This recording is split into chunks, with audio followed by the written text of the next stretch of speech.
প্রথম ভালোবাসিয়া বলেছিলে আমায় নিয়া সুখের বাসর করবে ভুবনে।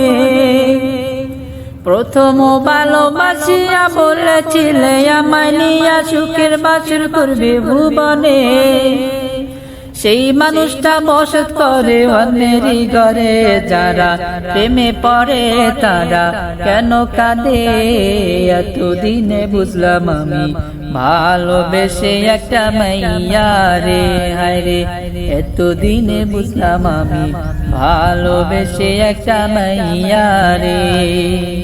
প্রথম বক্তব্যে গিয়ে কোরআন শিখি, সেটাই নিয়ে বড় হয়ে আলেম হব রে। প্রথম বক্তব্যে গিয়ে কোরআন শিখি, সেটাই গিয়ে বড় হয়ে আলেম হব রে। সেই কথাটি মনে পড়ে আজও বলে যারা কোরআন পড়ে তারা কেন কাঁদে। এতদিনে জানলাম আমি